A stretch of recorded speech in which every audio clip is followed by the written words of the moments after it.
అందరికీ praise lord. దేవుని నామానికి మహిమ కలుగును గాక. మీరందరూ బాగున్నారు కదా? మీరు పెడుతున్న ప్రతి ప్రార్థన రిక్వెస్ట్కి అందరినీ మేము ప్రార్థన చేస్తూ ఉన్నాం. మా ఆశ అంతా ఒకటే, ఎక్కడైతే మీరు తృణీకరించబడ్డారో, ఎక్కడైతే వెలివేయబడ్డారో, ఎక్కడైతే గుండెలు పగిలేలాగిచ్చారో అదే స్థలాల్లో నా ప్రభు మీ అందరినీ హెచ్చించబోతున్నారు. విశ్వాసంతో ప్రార్థన చేయండి. ఘనమైన విజయాలు ఖచ్చితంగా నా ప్రభు మీ అందరికీ దయచేస్తారు. God bless you all. ఈరోజు ఒక చక్కటి వాగ్దానాన్ని మీతో పంచుకోవాలని ఆశపడుతున్నాను.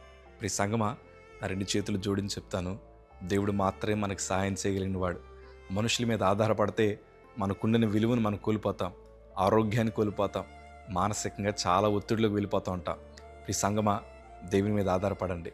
ఈరోజు ఈ వాగ్దానం విన్న తర్వాత కాసేపు మీరున్న చోటను మోకరించి మీరు ప్రార్థించండి. ప్రభా, నువ్వు మాటిస్తే మాట తప్పని వాడువయ్యా, నా బ్రతుకులో కార్యం జరిగిస్తావని నేను నమ్ముతున్నానయ్యా, నా పక్షాన నువ్వు నిలబడి ప్రభా, ఈ బలహీనమైన చేతులు మీరు పట్టుకోండి అయ్యా అని మీరు విశ్వాసంతో ప్రార్థన చేయండి.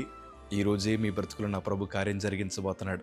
దేవుని వాక్యంలో కీర్తనల భాగము 20వ కీర్తన మొదటి మాట చదవగలిగితే, ఆపత్కాలమందు యెహోవా నీకు ఉత్తరమిచ్చునుగాక, యాకోబు దేవుని నామము నిన్ను ఉద్ధరించునుగాక, పరిశుద్ధ స్థలముల నుండి ఆయన నీకు సహాయము చేయునుగాక, సియోనులో నుండి నిన్ను ఆదుకునుగాక. దేవుడి వాగ్దానాన్ని మీ బ్రతుకులు నెరవేర్చునుగాక. దేవుడు మాత్రమే ఆపత్కాలంలో మనల్ని ఆదుకోగలిగిన దేవుడు. వాస్తవానికి మనం శ్రమలో ఉన్నప్పుడు మనకి ఎవరో సహాయం చేస్తారని ఎదురు చూస్తూ ఉంటాం. మీరు చాలామందికి ఫోన్లు చేసి ఉంటారు కదా, మా ఫ్రెండ్ హెల్ప్ చేస్తారండి, మా బంధువులు సహాయం చేస్తారండి, లేకపోతే మా పొరుగింటి వారు, లేకపోతే మమ్మల్ని ప్రేమించేవారు ఉన్నారండి, వాళ్ళందరూ సహాయం చేస్తారని వారికి ఎన్నిసార్లు మీరు ఫోన్ చేసినా మీ ఫోన్ కూడా వారు లిఫ్ట్ చేయరు. ఎందుకో చెప్పనా? అన్నీ ఉన్నప్పుడు అందరు నిన్ను బాగా ప్రేమిస్తారు. నువ్వు శ్రమలోకి వెళ్ళగా, ఆపత్కాలంలోకి వెళ్ళగా, నీ చేతులు బలహీనపడిపోయి, నీ కుటుంబంలో సమృద్ధి లేక, నీ ఆర్థిక పరిస్థితి అంతా కుప్పకూలిపోయినప్పుడు ఏ ఒక్కరు కూడా నిన్ను ప్రేమించరు, నీ ఫోన్లు ఎత్తడానికి కూడా ఇష్టపడరు. ఎందుకు ఈ మాట చెప్తున్నానంటే, మేము కూడా ఆ తరుణాల మధ్యన ప్రయాణం చేశాం. ఒకవేళ మనుషులే గనక మనకు సహాయం చేస్తే అది మరలా వారి వెనక్కి రాబట్టుకునేదాకా మనల్ని పట్టి పీడిస్తూ ఉంటారు.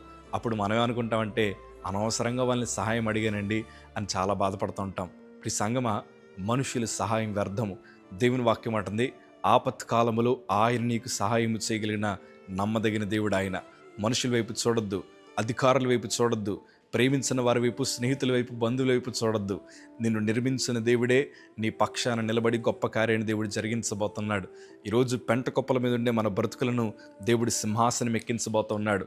హన్నా ప్రభు సన్నిధికి వెళ్ళి ప్రార్థించడం ప్రారంభించింది. అయ్యా, నువ్వు మాత్రమే సహాయము చేయగలిగిన దేవుడివి, నువ్వు మాత్రమే ఈ గర్భానికి ద్వారం తెరవగలిగిన దేవుడు అని ఆయన మీద విశ్వాసం ఉంచి ప్రార్థన చేసింది. దేవుడు ఎంత అద్భుతమైన కుమారునిచ్చాడో తెలుసా? ప్రభు దగ్గర నుంచే సహాయం వస్తే నువ్వు ఊహించలేనివి దేవుడు నీ చేతిలో బహుమానాలుగా పెట్టడానికి దేవుడు ఇష్టపడుతున్నారు. నేను ఎప్పుడు సమయల కోసం ఈ మాట అంటాను, he's not a king but he's a king maker. అతడు రాజు కాదు, కానీ రాజులను అభిషేకించే కుమారుడిగా దేవుడు అతన్ని మార్చాడు. దేవుని స్వరాన్ని వినే భాగ్యాన్ని దేవుడు తనకు దయచేశాడు. హన్నా చేసిన ప్రార్థన ప్రతిఫలమే అది. ఈ సంగమా, ఈరోజు మీరు ప్రార్థిస్తున్నారు. మీ ప్రార్థనకి తగిన ప్రతిఫలాలు ఎట్లా ఉంటాయంటే, మీరు ఊహించిన దానికంటే ఘనమైన బహుమానాలు నా ప్రభు మీకు దయచేయబోతున్నాడు. మా తల్లి నా కోసం ప్రార్థన చేసింది, ప్రభా, నా కుమారుని నీ సేవలో వాడుకో ప్రభా, దేశ విదేశాలు నిలబెట్టుకో ప్రభా, నీ పరిచర్య చేస్తూ చనిపోవాలయ్యా, నీ రాజ్యవ్యాప్తిలో నా పిల్లలు ఉండాలి ప్రభా అని మా తల్లి ప్రార్థించింది. కొంతమంది అన్నారు, మీ పిల్లలు ఏం సేవకులు అవుతారండి, మీ పిల్లలు పరిచర్య ఎలా చేస్తారండి అని ఎన్నో ఎత్తుపొడిచే మాటలు మాట్లాడుతున్నా దేవుడు మాత్రం అవి ఏం పట్టించుకోలేదు. మా తల్లి చేసిన ప్రార్థన ప్రభు విన్నాడు. ఆపత్కాలం వచ్చింది, శ్రమల మధ్య నడిచాం, అందరూ మమ్మల్ని విడిచిపెట్టి వెళ్ళిపోయారు, ఒంటరి వారిగా మార్చబడ్డాం. ఆ ఒంటరి వారిని బలమైన జనముగా దేవుడు మార్చాడు. ఈ సంఘం అదే ధైర్యంతో అంటున్నాను, నువ్వు మనుషుల వైపు చూడకు, స్నేహితుల వైపు చూడకు. చులకనైపోవడం తప్ప ఇంకా మన బ్రతుకులు ఏదీ జరగదు. మన కన్నీరుని చూసి నవ్వే వాళ్ళు చాలామంది ఉన్నారు, మన ఓటములు చూసి అనేక మందికి ప్రచారం చేసే వాళ్ళు చాలామంది ఉన్నారు. మనుషులు చాలా ప్రమాదకరమైన వారు. అలాగని వారిని ద్వేషించమని నేను చెప్పట్లేదు సుమి, మీరు ప్రభు మీద ఆధారపడండి. దేవుడే మీ బ్రతుకులో గొప్ప కార్యం దేవుడు జరిగిస్తూ ఉంటాడు. దావీదు బలం మీద ఆధారపడలేదు, దావీదు మనుషుల మీద ఆధారపడలేదు, దావీదు యుద్ధ సామాగ్రి మీద ఆధారపడలేదు, కానీ అతడు బరిలోకి ఒంటరిగా దిగి యెహోవా పేరట నేను వచ్చానని ప్రభు బలమును చూసి నిలబడ్డాడు. అద్భుతమైన విజయాన్ని దేవుడు అనుగ్రహించాడు. ఈరోజు మీ చుట్టూ ఉండే బలహీనతలు చూడకండి, ఈరోజు మీ చుట్టూ ఉండే పరిస్థితులు చూడకండి. ఆపత్కాలంలో ఉన్నారా? ఎవరు సహాయం చేయట్లేదని ఒంటరిగా కూర్చొని ఏడవకండి. విశ్వాసముతో మోకాళ్ళని, ప్రభా, ఈ వాగ్దానం నా బ్రతుకులు నెరవేర్చండి అని మీరు ఎలుగెత్తి ప్రార్థించండి. అబ్రహామును నడిపించిన దేవుడు మిమ్మల్ని నడిపించబోతున్నాడు. యాకోబుకు తోడై ఉన్న దేవుడు మీకు తోడుగా ఉన్నాడు.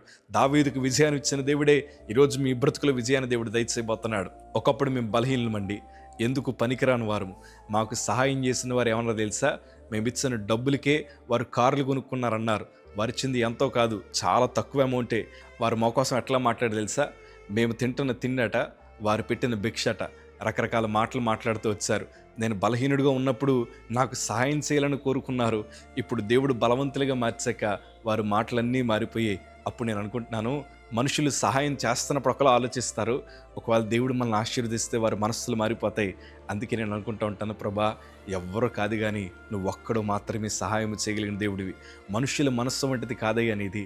నువ్వు మేము ఆశీర్వదించబడితే నువ్వు సంతోషించే దేవుడివి, మేము బాగుపడితే ఆనందించే దేవుడివి, మేము దినదినము మెట్టుకు మెట్టు పైకెక్కుతూ ఉంటే మమ్మల్ని చూసి గర్వపడే దేవుడు కానీ మమ్మల్ని చూసి అసూయపడే దేవుడు నువ్వు కాదు. కాబట్టి అయ్యా నువ్వు మాత్రమే మమ్మల్ని దీవించాలి. ఈ ఆపత్కాలంలో నువ్వు మాత్రమే మాకు ఆధారమని మనం ప్రభు వైపు చూడగలిగితే నూతన శక్తి చేత దేవుడు మీ కుటుంబాన్ని ఆశీర్వదించబోతున్నాడు. ఆయన బలపరుస్తాడు.